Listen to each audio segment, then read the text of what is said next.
on two different platforms. I'm live on Facebook on my phone. I'm also live on Facebook on my computer. Thank everybody for tuning in to this installment of the 19 Report. This is Brother Johnny of Manning, South Carolina. I want to say a few things first. Number one, um, I got a call from a very prominent person in the town. Well, it wasn't a call. They contacted someone that I knew and told them to tell me that I should be careful what I say on Facebook and on social media because I have been labeled in Manning, in particular, as an antagonist. Now, people call you everything but a child of God. You've heard that before, but this is very serious to me. I take it very serious because when people can call you something and get people to believe what they call you, then they create the narrative for your life and they can set your life up in a way that it can destroy your reputation. It can destroy you, period. Jesus Christ was considered an antagonist. Martin Luther King, Malcolm X, Louis Farrakhan, anyone that goes against the grain of things are considered an antagonist. So I got a message sent to me from a very prominent person in Manning, South Carolina, a doctor, in fact, and they were warning me that people see me as an antagonist and that, quote unquote, these people have guns. That offended me because an antagonist is a person who actively opposes or is hostile to someone or something, um, an adversary. I have never, ever, I have never advocated violence. I have never told anyone to do anything against anyone. I've never done that. So I don't know where the title of antagonist comes from, but I'm not going to live up to that. So, yes, I try my best. You know, they label people. What's going on, Derek? They label people in categories. If you are a drug dealer, if you are a hustler, a pimp, a pusher, you're bad. And if you're telling the truth, you're placed in the same category as those people who are doing things contrary to the law. What I do is lawful because I have a freedom of speech at this point that I am allowed to exercise whenever I want to exercise it. So I thank everybody for tuning in to this installment of the 19 Report because it's vitally important to me. It's vitally important to me that we begin to look internally inside of ourselves and be honest with ourselves because in denying what is going on within self, we're losing our own identity. And when you lose your identity, you become whatever is the order of the day. Whatever is normal for the day, the new normal, that's what you become. Now, I've not asked anyone to join anything. I've not asked you to donate to anything. I'm only delivering a message that I believe Almighty God has given to me, and that message comes through experience. It's not just something that just pops into my head. I go through a scenario of things and I think about those things, and the messages come to me. Talk about this, talk about that. So today we're going to talk about loneliness. And this subject comes from my experience at the tailgate with my class, the class of 87, and many other classes on last Saturday. Was it Saturday? It Friday, last Friday, I think. And I made a comment about how I felt people were phony, how I thought the music was too loud, and how lonely I felt in a group of people. Now I got start getting phone calls from people. You all right? You all right? As if though what I was saying uh, meant that I had some type of problem that required sympathy. I don't need sympathy from people. I never did. Empathy, maybe, but sympathy, never. Uh, what I wanted from that situation was open dialogue. And open dialogue is very difficult to get from a people who are so secretive that they don't even let you know when they're not feeling well. The only time you know when they're not feeling well is when they end up in the hospital half dead.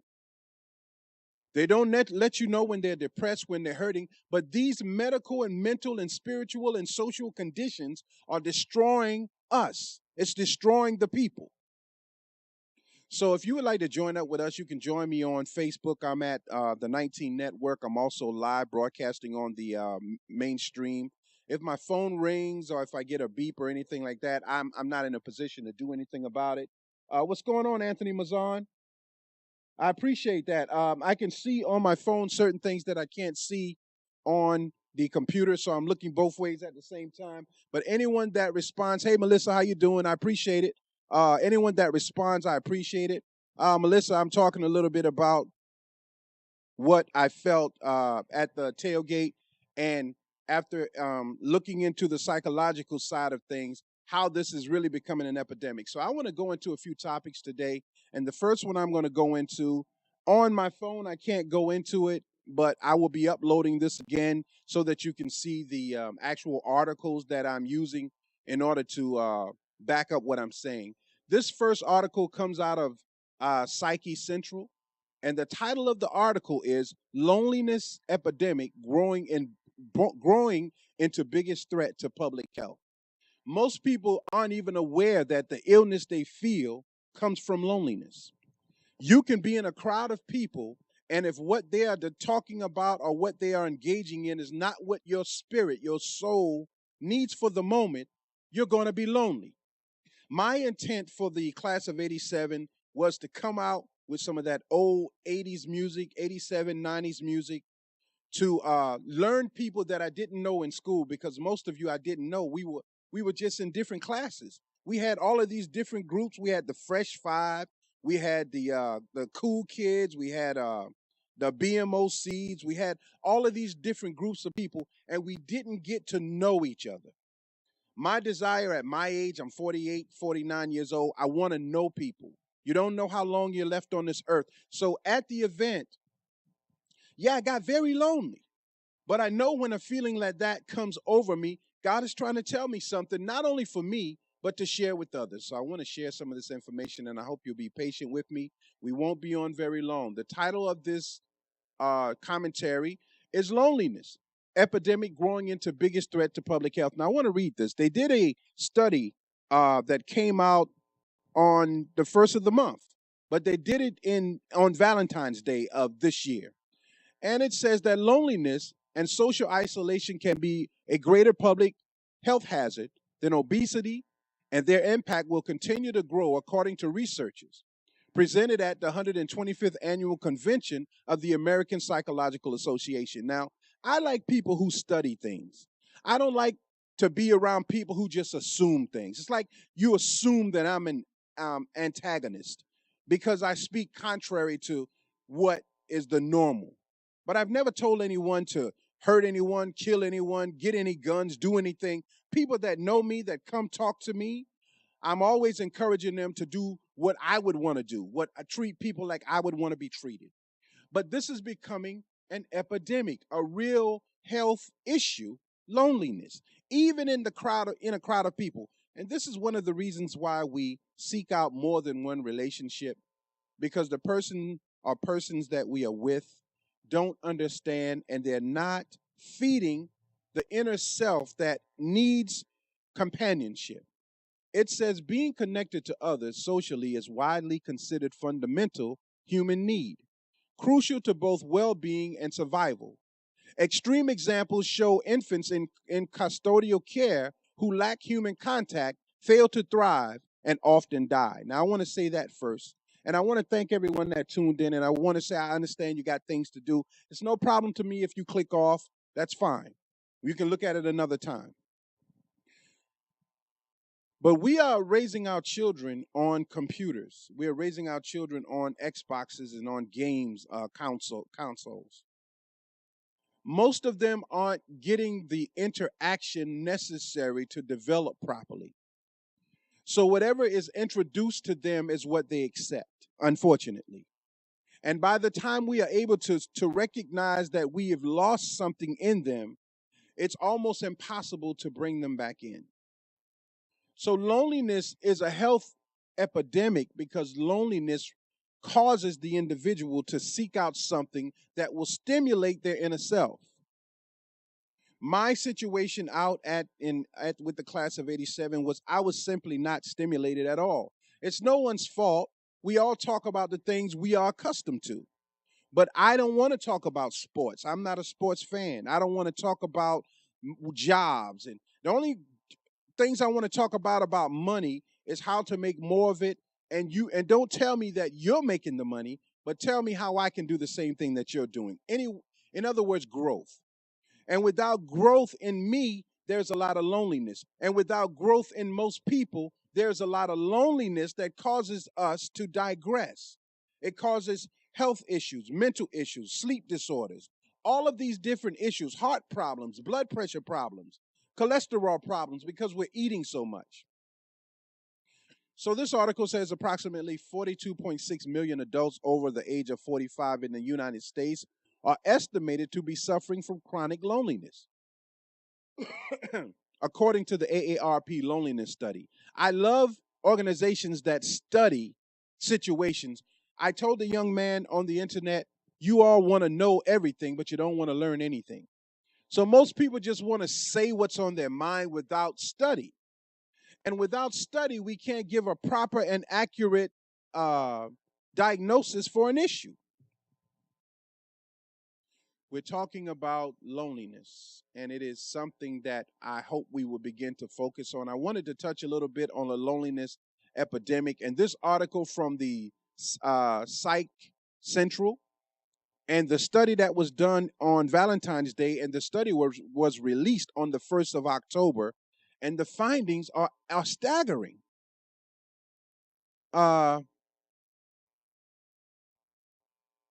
There's something in this article I wanted to read. Please bear with me. It says the second study, involving 7 studies, represent more than 3.4 million individuals, primarily from North America, but also from Europe, Asia, and Australia, examining the role of social isolation. It says that loneliness or living alone might have on the effect that it may have on mortality. Researchers found that all 3 had a significant and equal effect on the risk of premature death, one that was equal or exceeded the effects of other well-accepted risk factors such as obesity. So loneliness is now placed on the level of obesity. Now I want to go into this article. This is an article, once I get where I need to be. This article is in the Telegraph News Science, and the headline is "Loneliness is Deadlier Than Obesity," study suggests. I want to go into this article a little bit. Please bear with me. We're talking about loneliness. We're talking about the loneliness of the community, of people, and how we are not able to express that loneliness, and we're constantly seeking uh, a diagnosis for the loneliness. So we find ourselves either engaging in inappropriate activity, we find ourselves drinking too much, smoking too much, we find ourselves focusing on fear, fear of loss. All of these other things come from the loneliness that is within us, because loneliness affects the mind, it affects the heart, the mind, the spirit, the soul. And what it causes us to do is look for a jump start. We're looking for something to jumpstart us into not being lonely. Again, these are not topics that we talk about in church. We don't talk about them anywhere. We just talk about the grace of God, but God's grace comes at a price. God's grace required that we study the situations in ourselves, in our homes, in our communities, that we can address these things and find effective solutions to problems that are not being addressed. Now, I'm telling you that we have to begin to talk more about this epidemic of loneliness. This article says loneliness is deadlier than obesity and should be considered a major public health hazard, the biggest ever to review in the problems has suggested. Research in the U.S. looked at 218 studies in the health effects of social isolation and loneliness involved nearly 4 million people. So people are lonely. People are not able to relate to the people in their circle because we have nothing in common. So when you get with family, let's say you're having a family reunion. Most of us have experienced this. And you build up this excitement for this family reunion. You get to see people that you haven't seen, maybe discuss things that you haven't discussed in a long time. And you find at the family reunion that this group still sticks with this group still hangs with that group. What's going on, Doug? You find out that all of these people that you were looking forward to meeting after the uh, event is over with, you're very lonely. And the purpose of your loneliness is the fact that you didn't learn anything new about anyone. And loneliness causes depression. And depression causes us to seek something that will help us deal with the loneliness. So most of us are becoming drug addicts. Most of our children are on some Molly, some Percocet, some something. There's always an issue coming up with our young people. No longer excited to be in a heterosexual relationship. There's more excitement in doing wrong. So we're going against the grain. All of this affected by our level of loneliness and our inability to express how we feel. This article says extreme examples show infants in custodial care, as I said before, who lack human contact, fail to thrive, and often die. Some of them die physically, most of them die spiritually and mentally, and are unable to use their mind to communicate.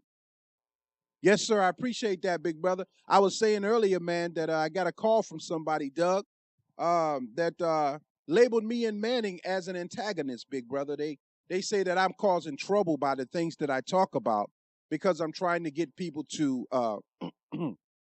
look within themselves. And I believe, honestly, that if we better ourselves, we can do better by each other. So I am now labeled in Manning as an antagonist, and I've been given the name of the people who labeled me as an antagonist.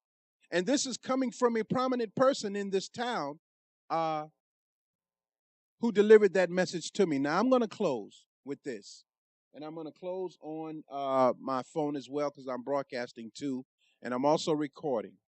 I just got the article in about the study that was done on Valentine's Day of 2018.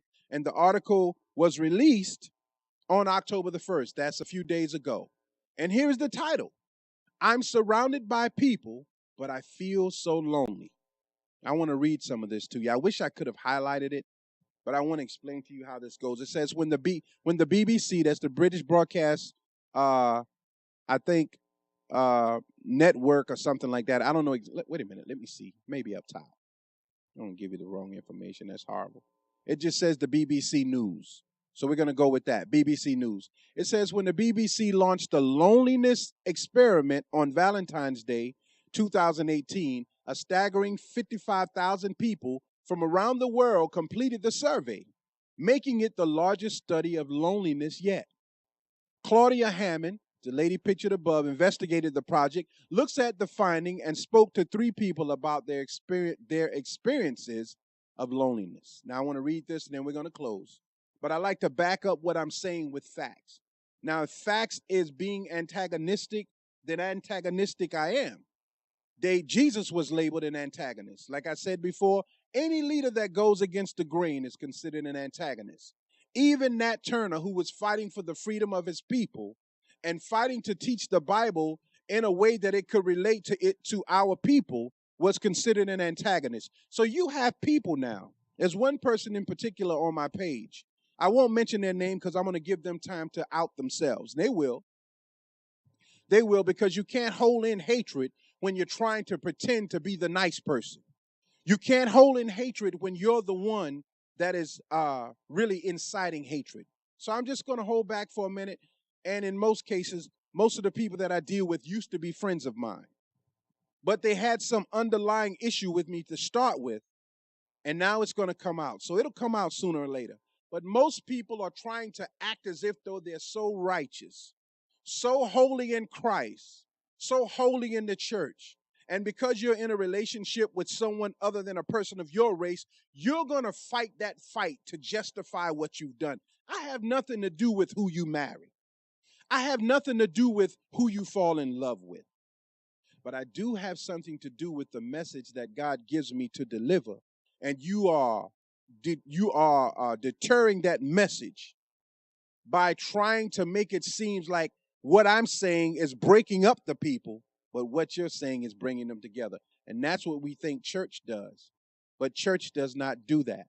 It is the message that you deliver in your sermon and how you deliver it that cause the people to look internal and balance themselves. I have never spoken a word of hate, but it's called hate. Now, I want to close with this: loneliness. It's like a void, the person says. A feeling of emptiness if you have a good piece of news or a bad piece of news. If it's not, it's not having that person to tell about it. Lacking those people in your life can be really hard. Now, I study a lot, and there are subjects that I want to talk about that I have no one to talk to them about. You get with your friends, and all they want to talk about is sports, sports, sports, sports, sports. I understand you love sports. That's cool. I don't. I don't love sports. Even though I love boxing, I don't have to sit up and talk about it day in and day out. I feel that there are bigger underlying problems. We have health issues, mental issues, financial issues, spiritual issues, personal issues. All of these things need to be addressed, and not only addressed, but we need to find a solution to these problems that will be effective with anyone, no matter what the race, no matter what the color, the ethnic background, but effective in helping these individuals. When you don't have someone you can talk to, when you don't have someone that you can relate to on a level that you're on, when you always have to digress down to someone else's level, then that takes you out of your element of comfort. And I stay out of my element of comfort, and many of you do as well, because you have things you want to talk about that you can't. Michelle Lloyd, 33. Michelle Lloyd is 33 and lives in London. She is friendly and chatty and enjoys her job. She seems to have everything going for her, but she feels lonely. She has lived in a few different cities, and her friends are spread around these countries and tend to be busy with their children on the weekends. She does go for drinks with colleagues after work, but tells me it is the deeper relationship she misses. That is what I was talking about when I posted up about being lonely and being disappointed with the event at the tailgate. No personal person, anything like that, but I was looking for deeper conversation. I was looking for a deeper connection. And many of us are, many of us do. Many of us are lonely and depressed. And we're trying to fight this with food, with drugs. You go to the doctor and tell them you're depressed, they're going to give you some psychedelic drug, most of them laced with heroin or ecstasy or something to make you feel euphoric, but it's a lie. It's not real. But I think we can fix this if we begin to be honest with each other. I think we can fix this issue by God's permission with our children through honesty. Listen to what she says. I would say, I told you the phone was going to ring, unfortunately. It has to keep ringing. I would say I've always had an element of feeling lonely ever since I was a teenager. Same thing with me. Because I find that most of the people that I dealt with that I thought were friends turned out in the long run not to be. And that is a lonely feeling. That is a disappointing feeling. That is what God has given me to share with people. And He gives me this to share with people because most of us aren't honest enough to say how we feel. I don't have a problem with that. I felt lonely at the event. I felt lonely because the conversation did not elevate to where I wanted it to go. That's nothing. That's not to say that the people there were bad. I just did not click with the people I needed to click with. So we're talking about the epidemic of loneliness, and I'm about to close. Says Michelle has experienced anxiety and depression. We talked about that, which she finds can amplify her loneliness because she finds it's hard to articulate negative emotions. And many of us are going through a lot of things. We're going through the motions of life. Many of our children are very successful. They graduated. They have a bright future. But you will find, unfortunately, as time goes on, that they're suffering from some form of loneliness, depression, and anxiety. And after doing all of this bragging about them on social media, it's going to be very difficult to say, I need help. My child needs help. So that is why I encourage us to talk honestly. People don't like me because I'm honest. That's okay. I'm going to be honest anyway.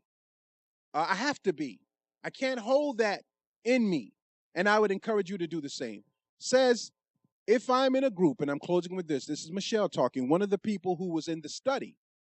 She says, if I'm in a group, I often find myself saying I'm great when people ask how I am. It's almost like an out of body experience because I can hear myself saying these positive things when I'm thinking about how I struggled to get out of bed yesterday. It's the loneliness of knowing.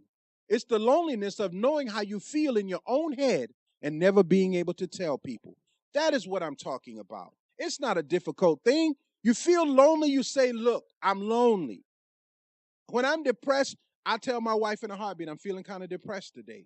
I'm feeling kind of lonely today. Then I go outside and I do something and I work through the issue because I know God is trying to tell me something to share with other people. Now, I want to show you this chart. It says people in the survey who say they are feeling lonely often or very often. In the 16 to 24 class, 40%. 16 to 24 years old, 40% of people feel lonely or very lonely.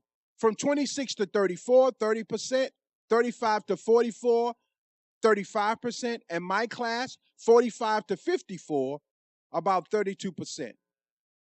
Feel lonely or very lonely. So these are issues that we have to address. And I want to say this in closing. I will be talking about in my next commentary, God willing, uh, the fear frequency. And that fear frequency, what's going on, Eric?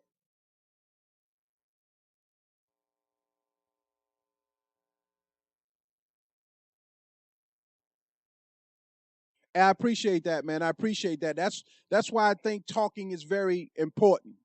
I have issues. We all have issues, but yeah, I am pretty deep because God has put me in a position, and I admire people like you, Eric. Your life, man, the way you've maneuvered your life, and you share information. You tell people things that can benefit them financially and in other ways. And I find that many people are like that. Many people have so much good to offer, but you never get it out of them because we don't have those type of conversations. You, Glenn Murray, Freddie Gamma, all these people that I know, Stacy Salters, all these people, you all have been through so much. My wife and other people, Martine, very good people, Martine Goodine. She's genuine. My homie Doug, especially Melissa Servants. I was out on Saturday night and she was there, and the first thing she did was come over to me and say, I just came to check on you to make sure everything was all right. That's all you need. I love people like that. I admire you guys. I honestly, this is not me just talking. I admire people who are concerned about other people. And I find in my class of 87 a lot of great people, Raymond, Quentin, all of these people who will put everything on the line to help others. I love that. And I think we should conversate more about ways to help ourselves, help our children, help others, help the community. It's necessary. We are almost on our way out. So I thank all of you for your comments. What's going on, man? I will be back on very soon, Doug, because I want to talk about the fear frequency. I want to talk about how the music of today has been designed with the low frequency that causes fear and anxiety. That's why our children are so addicted to all of these substances. That's why they feel like the world is after them, always carrying a gun, always talking about the haters and all of these things. And that's why organizations who are together will not be together long, because when we don't have an enemy to fight, we'll make an enemy. But it is in the music. We have to understand how sound works. So I want to talk about quantum physics and the fear frequency. This is real. And how it is affecting us, our children, and the atmosphere. Because the fear frequency comes through the internet box. The fear frequency is projected through the cell phone, projected through computers. I'm surrounded by them right now. The fear frequency changes the metabolic system in the body. It changes the cell structure. It causes the blood and the mind and the heart to go into fight or flight mode. So we think everybody is after us. Everybody hating on us. More people are becoming paranoid schizophrenics. All of this, bipolar, can be attributed to the fear frequency. So, Doug, I'll be back on, God willing, very soon with the title, The Fear Frequency, talking about music, cymatics, and how sound changes the form of the cells in the body and changes the water flow in the brain to the heart and throughout the body, and how it is causing major issues in us. So I thank you for tuning in. And I hope you will tune back in again. Again, this was Brother Johnny of the 19 Report, Manning, South Carolina. And listen, I know that there is a internet police. I know that. You know how I know that? Because one of the people who used to be an internet police, they're someone in their family, I learned from them in college. And they told me there was an internet police that searches the internet for antagonists and terrorists and drug dealers. So all of you putting out all these videos and all this stuff with all this money and your drugs in your house, I got you. I challenge those who are researching what I say to find something in it that can cause you to label me as an antagonist. I'm not an antagonist. I don't antagonize people. I cause them by God's permission and through God's permission to think about what is being done and why. This world is in trouble. And some of us are going to the slaughter like sheep. And some of us are fighting it. Black, white, red, brown, and yellow are fighting it. We're calling a spade a spade. That is it. I'm closing. If you like the shirt that I'm wearing, this is the black card shirt. Again, because it has black on it, someone will find a way to make that racist, but you don't make racist Black Friday. You don't call Black Friday racist, and you don't call being in the black when it comes to the balance of your finances racist. It's only at certain times that we utilize that as a racist statement. So thank you for tuning in. Brother Johnny Groove 19 Promotions, Manning, South Carolina, the 19 Report, Jamil Salib Zamir. Hey, we're going to do a call-in on that Fear Frequency show. So I'm going to try to figure out how to get my messenger to work. And we're going to call in and do a little bit of talking. Thank you for tuning in. Thank everyone for tuning in. Please share the message if you think that it is beneficial to us. And if it didn't come out clearly, God willing, I'm going to re-upload it again. So be on the lookout for it. Brother Johnny, the 19 Report. Thank you. Thank you for tuning in on the phone. I usually put that up. I appreciate it. What's going on, Billy Blocko? Thank you for watching. Elaine Richardson, thank you for watching. You waved. I couldn't wave back. I got my back turned, and I apologize for that. But thank all of you for coming on. This is Brother Johnny, and again, I'll be back on with the fear frequency. Why the music is at such a low frequency, and why the cadence are so low. It is causing a mindset, even causing boys to think they're girls and girls to think they're boys. It is causing a freakish nature in individuals, and it is serious business. So please stay tuned and thank all of you for watching.